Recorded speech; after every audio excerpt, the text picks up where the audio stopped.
Bonjour et bienvenue dans le numéro 47 de Jaftamer, l'émission de l'association Équité Parentale, association nationale dont le siège est localisé à Périgueux depuis les actions de mai 2018. Aujourd'hui, nous allons avoir la seconde partie de l'entretien avec Madame Christine Castelin-Meunier, sociologue au CNRS et à l'EHESS, où nous aborderons la difficulté des pères pour entrer dans le monde de la famille, avec les résistances et les conséquences. Nous lui demanderons pourquoi y a-t-il ainsi un ultra-féminisme. Nous lui demanderons sa vision de l'avenir, de la place de l'homme dans la famille, et nous évoquerons son actualité. Tout ceci sera après une intervention de Monsieur Thierry Lavergne, pédopsychiatre et psychanalyste, qui nous fera cette fois-ci un exposé de parentalité sur l'entrée de nos jeunes enfants dans l'adolescence. Ne bougez pas, c'est tout de suite après ça. RLP. Radio Libre en Périgord. Thierry Lavergne, aujourd'hui sur RLP encore. Thierry Lavergne, pédopsychiatre en service public et en libéral et psychanalyste de profession. Thierry, vous allez bien ? Oui, je vais très bien. Et vous, comment allez-vous, Stéphane ? Oh, nous survivons dans cette actualité. Tout va bien. Difficile parfois, c'est vrai. Dites-moi, nous avons exemple du jour une petite fille qui demande à changer sa chambre qui était décorée licorne, princesse, Frozen, tout ça, qui veut changer son lit parce qu'il n'est plus possible à son âge d'avoir 10 ans, 11 ans, d'avoir du rose, des licornes, etc. Ça la gêne beaucoup et elle est très très contente de se retrouver dans un environnement qui fait plus penser à l'adolescence. Il y a un cap, un changement qui s'est produit. Est-ce que ça résonne ? Est-ce que ça vous parle ? Ah ben, elle grandit, quoi, cette petite fille, hein, et donc voilà une petite fille qui passe du monde merveilleux de l'enfance, où tout est finalement rose, effectivement, et où comment dire, ce qui compte surtout, c'est d'être protégé et d'être finalement quasi à l'écart du monde réel et dans un monde imaginaire assez merveilleux et bien d'aller à la rencontre, voilà, de quitter ce monde pour aller à la rencontre du monde réel et puis surtout de montrer à ses copines, j'espère qu'elle en a cette petite fille, de montrer à ses copines qu'elle grandit et que elle n'est plus la petite fille qu'elle était et qu'elle devient une jeune adolescente, une petite préadolescente qui grandit et qui commence à avoir une vie sociale et à regarder ce qui se passe autour d'elle. On pourrait faire le parallèle avec l'enfant plus petit, hein, qui croit au Père Noël et qui attend avec impatience les cadeaux du Père Noël parce que la magie veut que même quelquefois sans qu'il ne lui ait demandé, le Père Noël sait le cadeau qu'il voudra avoir le jour de Noël. Et puis vient un jour où ce même enfant renonce, enfin donc beaucoup plus jeune, hein, évidemment, où ce même enfant, vers 4-5 ans, ou 5-6 ans, ça dépend, renonce à cette magie en se disant, oui, finalement, je dois bien accepter que les cadeaux viennent de mes parents et pas du Père Noël. Donc cette petite fille, pour revenir à cette petite fille de 11 ans qui veut son grand lit, ou son lit, d'adolescente, tout simplement, c'est une petite fille qui grandit et qui passe un cap vers quelque chose qu'on pourrait appeler la préadolescence ou l'adolescence, c'est-à-dire vers un monde où les pères PAIRS, c'est-à-dire les enfants de son âge, les adolescents de son âge, vont servir de modèle presque plus que jusqu'à maintenant le modèle des parents. C'est-à-dire qu'on va chercher à rentrer dans des bandes, à faire groupe, à être comme les autres, à porter les mêmes vêtements, voilà. Donc il n'y a rien d'anormal à tout ça. Ça fait partie de la vie quotidienne et de l'évolution normale de l'enfant. La seule chose à prêter garde, c'est qu'il y a différents groupes d'adolescents et quelquefois il y a des groupes qui peuvent être plus fermés que d'autres. Voilà, ce qui compte surtout, c'est que cet enfant puisse rester ouverte à tous les types de groupes et ouverte évidemment aux référents parentaux qu'elle a connus jusqu'alors, quoi. D'accord, très bien, merci. À bientôt. À bientôt. Au revoir Stéphane. RLP. Radio libre en Périgord. Donc la semaine dernière, nous avons parlé effectivement de cette petite difficulté que l'homme peut avoir parfois à être reconnu dans le monde de la famille, mais je vais préciser que c'est au niveau des institutions. Moi, autour de moi, je vois des papas qui poussent des poussettes, qui s'occupent de leurs enfants, qui ont des comportements que mes grands-parents n'ont jamais eu devant moi. Par contre, en même temps, en cas de séparation, de divorce, de jugement, on a beaucoup de mal à déléguer l'éducation de l'enfant auprès du père. La résidence alternée a du mal à rentrer. On voit que les papas ont envie de s'occuper de leurs enfants. Et en fait, on se demandait dans l'association, nous, s'il n'y a pas une contradiction entre demander, apprécier, encourager le fait que l'homme se féminise et s'intègre dans la famille, et si en même temps, au niveau des services sociaux, au niveau des institutions, au niveau des tribunaux, on continue à le cantonner dans son rôle de chasseur-cueilleur qui ramène uniquement les ressources à la maison et qui doit regarder de loin un enfant grandir en l'approvisionnant de temps en temps de pop-corn.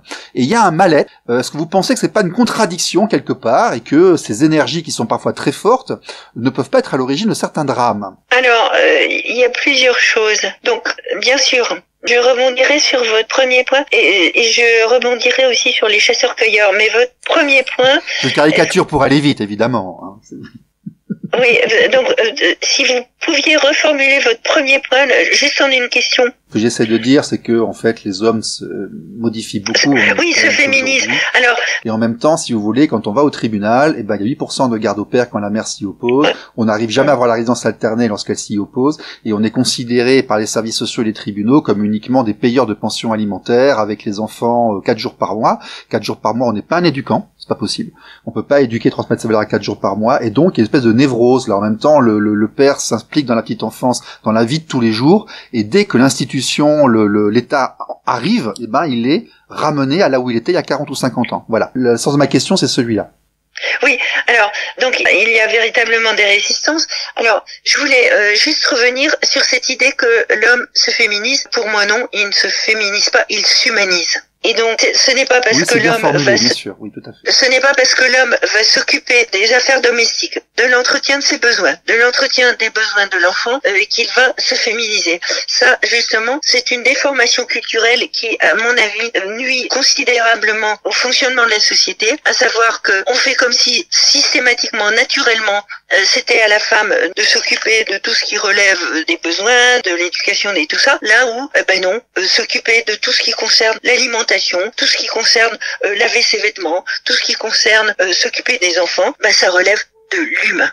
Oui, vous avez raison, c'était un raccourci maladroit, je voulais aller vite, mais vous avez raison, en fait, le mot est inapproprié. Et ça pour moi, non, mais c'est pas une critique, ça me permet... Vous avez raison, quand on approfondit, les mots ont un sens, vous avez tout à fait raison, bien sûr. Ça me permet juste de remettre un peu dans le processus historique dont j'aime bien parler, à savoir que on a décidé à l'échelle de l'humanité que c'était la femme, parce qu'elle faisait des enfants, qui allait s'occuper des enfants, et l'homme qui allait s'occuper de l'économique et du politique. Mais on sort de tout ça. Et pour moi, ça, c'est quelque chose qui va dans le très bon sens. Ça signifie que les individus vont se respecter les uns les autres. Car pourquoi D'ailleurs, quand on regarde autour de nous, c'est rentrer dans la société. En 2021, autour de nous, voilà. Autour de nous, ça fait partie des aspirations des jeunes générations, effectivement, s'occuper, quand on est un homme, de tout ce qui relève de l'entretien des besoins, et puis aussi de s'occuper de l'enfant, du domestique, de la nourriture, de choses comme ça. Donc on est d'accord, même si il y a encore des résistances, et je tiens à le dire aussi quand même, on est dans une société où plus les comportements changent, dans le sens de ce qu'on vient de dire, plus ça résiste aussi dans l'autre sens. C'est-à-dire que là, il y a un retour de balancier. Dans chaque mouvement historique, il y a ça. Et donc, on a des hommes qui sont des hommes suprémacistes et qui sont furieux de voir leur pouvoir en partage avec les femmes. Donc, j'en connais très peu. Vous savez, j'en connais extrêmement peu. Dans notre environnement, on est plutôt face à des hommes qui pleurent parce qu'ils n'arrivent pas à éduquer leurs enfants après une séparation. J'ai dit que c'était dans votre... Vous avez raison, j'ai pas dit que c'était dans votre environnement. Bien sûr. J'ai dit que c'était dans la société. Ouais, ils sont amenés à disparaître, en fait, je pense. Ils sont menés à disparaître. Ouais, Trump était un beau symbole. Je ne sais pas s'il va disparaître vraiment, mais je trouve que c'est intéressant de le mentionner pour dire que c'est pas si simple que ça, ce changement. Là où il paraît évident, en fait, il rencontre aussi des résistances, et notamment pour les jeunes garçons, quand ils s'affirment de manière plus libre qu'autrefois et plus respectueuse des hommes, des femmes, et ils ont en face d'eux des machos. Et donc c'est pas si simple que ça. Donc c'est pour ça que je tenais à le dire, parce que c'est précieux d'avancer dans le sens de ce partage des responsabilités entre les hommes et les femmes, et ce n'est pas si simple que ça, dans la mesure où un certain nombre d'hommes ont eu des pères qui ne s'impliquaient pas, et donc en termes d'identification, en termes de conception des valeurs, ce n'est pas si simple que ça. Vous savez, après c'est Darwin, hein, il y a divers profils, et puis écoutez, la nature fera que les femmes choisiront leur partenaire, les hommes choisiront leur partenaire aussi, la société avancera en fonction des choix proposés. Mais dans l'ensemble, nous pouvons quand même dire que les hommes d'aujourd'hui s'impliquent beaucoup plus dans l'éducation. Ils ont une demande qu'ils n'avaient pas auparavant.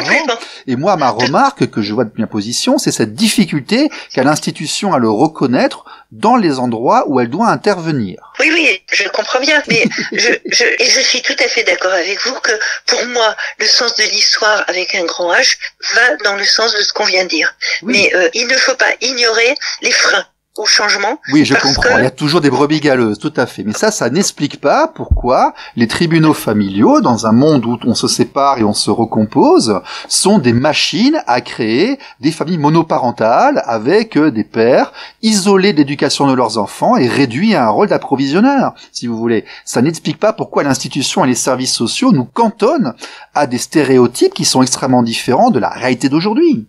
Oui, vous avez raison, mais en même temps, vous faites comme si c'était si simple que ça. C'est pas si simple que ça. Ah non, je vous demande pourquoi. Il y a des résistances. Il y a des résistances. Mais elles sont pas du côté des hommes, hein. Non, mais attendez. Oui. Il y a des résistances qui sont inhérentes à la société. Moi, je suis sociologue et il y a des caractéristiques de la société qui imprègnent encore les comportements, les pratiques, les aspirations, etc., les relations entre les individus. Et encore aujourd'hui, le salaire supérieur est le salaire masculin. L'homme passe plus de temps au travail que la femme. Je refuse l'argument économique. J'ai regardé les débats du projet Laton à l'Assemblée nationale. Il a été inadmissible de dire à des parents, à des papas, ou même des parents en général, qui ne peuvent pas éduquer leurs enfants parce que cela privait l'autre parent de ressources. Un enfant est ni une propriété, ni une source de revenus. Ça, c'est un argument qu'on ne peut pas retenir.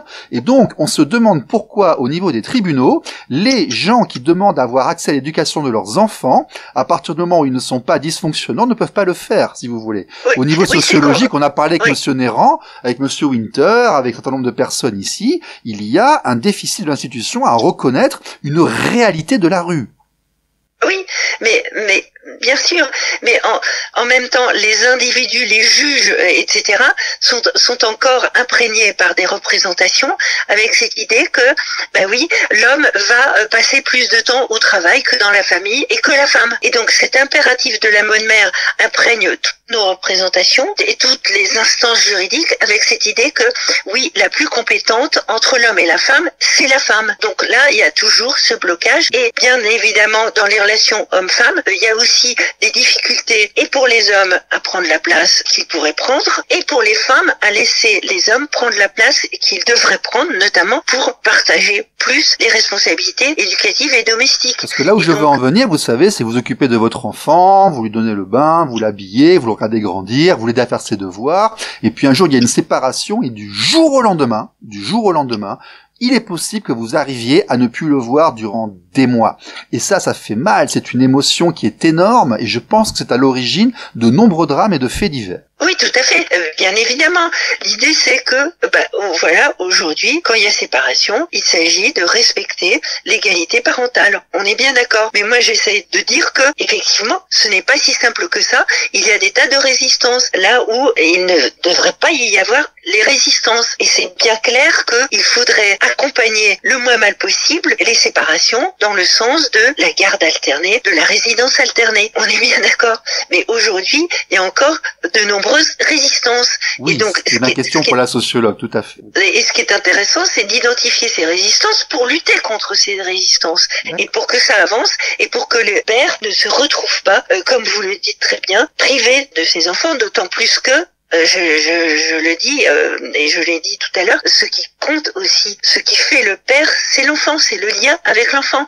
Donc il y a des pères, malheureusement, quand la séparation se passe très mal, qui sont privés de la relation avec les enfants, ce qui est très préjudiciable pour les enfants, l'éducation des enfants, et en même temps, plus ils sont privés de cette relation avec les enfants, moins ils vont voir les enfants, et plus au fur et à mesure, on va leur renvoyer que ce sont des mauvais pères, et de fil en aiguille, ils ne vont plus du tout voir les enfants, et là on sent bien à quel point c'est un préjudice énorme, y compris dans l'éducation de l'enfant. Et il y a aussi un risque que les personnes faibles se comportent très très mal envers les autres ou envers eux-mêmes parce qu'ils sont soumis à des pressions, des émotions qui sont phénoménales dans ce contexte. Oui, tout à fait. Ça affaiblit considérablement l'individu et ça lui renvoie une image excessivement négative de lui-même. Et du coup, il y a de la souffrance, il y a de la détresse et il peut y avoir, et c'est pour ça que je parlais aussi de ce livre que j'ai écrit, Et si on réinventait l'éducation des garçons chez Nathan. Pourquoi ce petit manuel? Parce que c'est très important aussi d'aller vers une éducation qui permette à l'enfant, au garçon, quand il deviendra grand, etc., de ne pas avoir recours à l'autodestruction ou à la violence quand il rencontre des problèmes qui lui génère une très grande souffrance pour lui. Donc effectivement, il faut aller vers quelque chose qui permette une séparation qui soit, entre guillemets, la moins disharmonieuse possible entre les individus, la plus harmonieuse.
Madame Castelin-Meunier, dites-moi, après cette discussion, pourquoi est-ce qu'on a parfois l'impression, alors que, je vous assure que d'autre point de vue, nous sommes tous féministes, nous cherchons l'égalité homme-femme dans le monde de la famille, c'est là que nous nous plaçons, c'est le son de notre voix, nous nous plaçons sur l'article 1 de la Constitution française qui dit que nous sommes égaux devant la loi.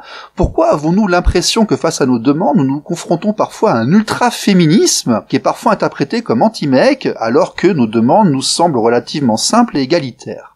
En tant que sociologue et chercheuse au CNRS, comment vous l'analysez? Moi, ce qui me frappe, et c'est pour ça que j'ai écrit cet ouvrage, Les hommes aussi viennent de Vénus, fort et sensible, les nouveaux visages de la virilité chez Larousse. Pourquoi? C'est parce que, moi, ça me frappe. On n'a pas arrêté de marteler que les hommes et les femmes venaient de deux planètes différentes, et que les hommes c'était comme ça, et les femmes c'était comme ça, et on n'a pas arrêté de les renvoyer à leurs différences, alors que hommes et femmes appartiennent à l'humanité. Ils viennent de la même planète. Par contre, on n'a pas arrêté de renvoyer à l'homme qu'il devait être fort, pas sensible, dominateur, notamment la définition de la virilité, mais c'est trop long.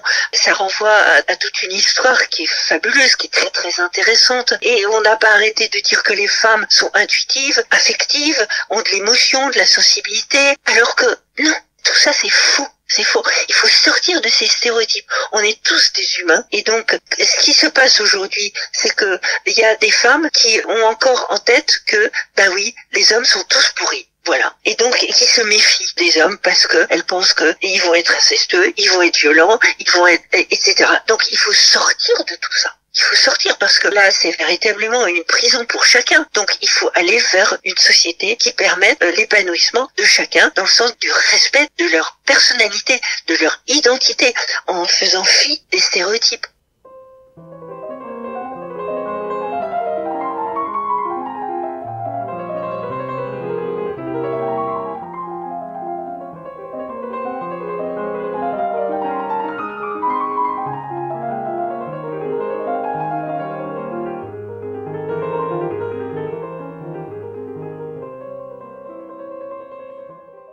Donc, madame, dernière question pour aujourd'hui. Comment est-ce que vous voyez l'avenir, l'évolution de la société? J'ai déjà eu l'avis de monsieur Néran, de certains experts en cours d'appel et autres, plusieurs écrivains. Je voudrais le vôtre. Et dans ce schéma de la famille, comment vous analysez l'apparition du couple homoparental qui, visiblement, s'oriente aussi vers les schémas de reproduction et de conception? Qu'est-ce que vous en pensez? Et vous, quelle est votre vision?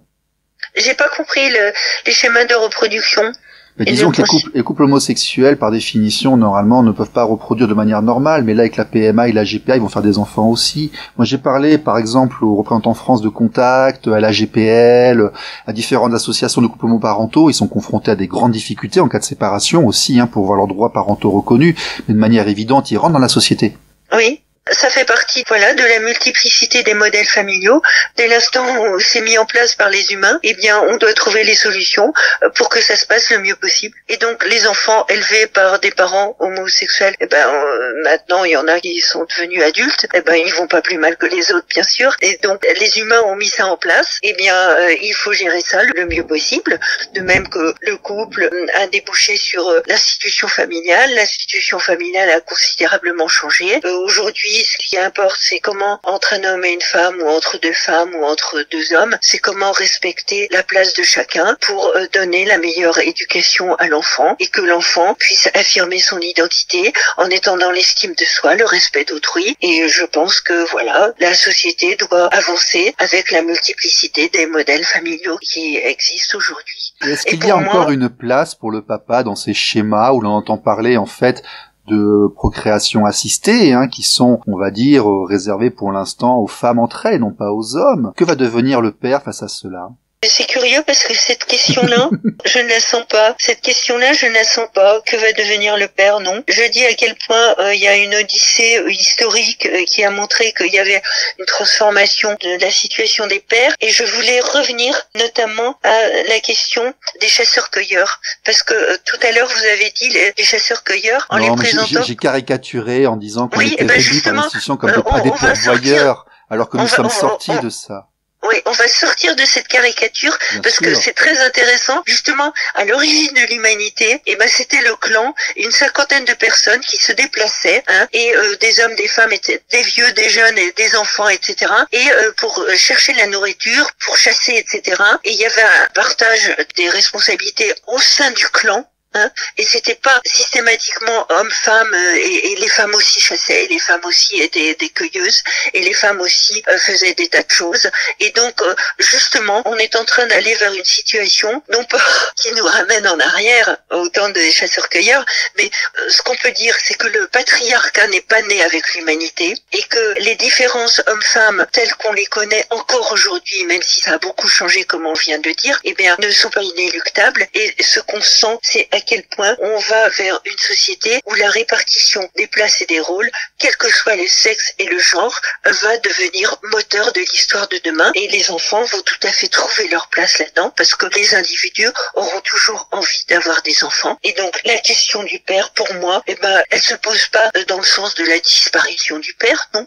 Au contraire, on voit bien que le père, il prend de plus en plus sa place dans la sphère domestique, là où, à une période de l'histoire, comme je le dis, à la période industrielle, il y a eu comme ça une grande brisure, et le père a été évacué de la sphère privée, de la sphère familiale, domestique, pour trouver sa place uniquement dans l'espace public, autour de la production, du politique, de l'économique. Et aujourd'hui, la place du père, elle se déploie de manière beaucoup plus relationnelle et avec une présence beaucoup plus importante. Et pour moi, le sens de l'histoire est celui-là. Et donc, nous allons vers une société où l'implication des pères sera de plus en plus grande dans l'éducation.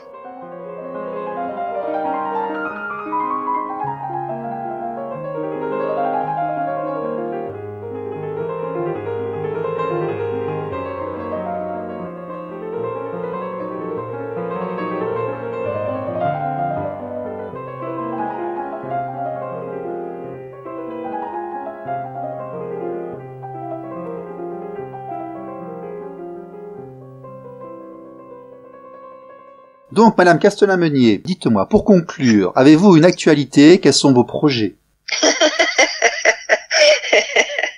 J'en ai plein. Oui, dites-nous. J'en ai plein. Oh là là, vous savez, mon projet là, c'est de continuer à vivre dans une société dans laquelle on respecte les humains, on respecte le vivant. Donc on respecte la vie des individus dans le sens de respecter le vivant, que ce soit du côté des animaux, des plantes, des êtres humains, du côté des relations qui vont exister, subsister entre les individus en termes d'amour, d'affection, de partage des responsabilités équitable et avec plus d'égalité économique. Donc pour moi, il s'agit d'œuvrer à tout ça et aussi bien sûr d'intégrer ces préoccupations concernant le réchauffement climatique et concernant le fait qu'il y a aujourd'hui des femmes qui n'ont pas envie de faire des enfants à cause des problèmes du climat. Et donc allons vers une société qui permette à chacun de respecter la vie, le vivant, de se respecter les uns les autres. Voilà. Donc pour moi, j'ai des tas de projets qui vont dans ce sens-là. Soyons éveillés, éveillons les autres, tentons de rendre le monde meilleur. Vous avez des ouvrages en préparation actuellement ? C'est gentil.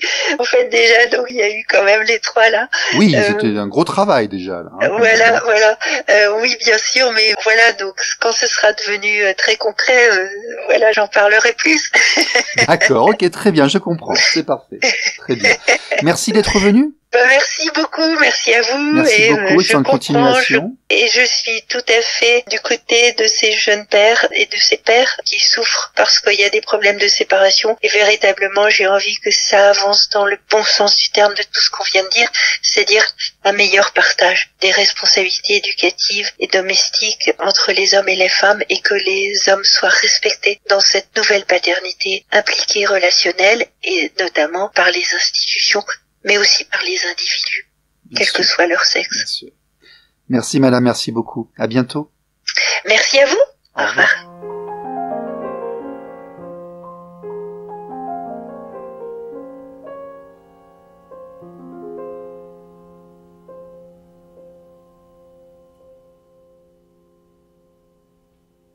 Voilà, c'est tout pour aujourd'hui. Merci de nous avoir suivis.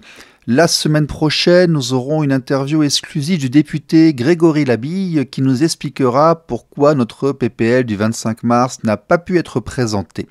Nous aurons ensuite un montage d'un Facebook Live avec Maître Thomas Tapiero, Ricardo Fernandez, Claude Néris et Olivier Guerrier. Et puis en prévision ensuite... un spécial Argustime, notre association amie qui lutte contre la pédocriminalité et qui recrute des enfants virtuels. Nous vous expliquerons tout ça. Rediffusion mercredi prochain. N'oubliez pas la page Facebook de l'association ainsi qu'une page par département. Pour nous ici en Dordogne, c'est Équité Parentale 24. Le site de l'association et surtout n'oubliez pas de garder votre bienveillance et votre sympathie, méfiez-vous des préjugés, des conclusions hâtives, des soucis de communication et à très bientôt, ciao ciao, bye bye.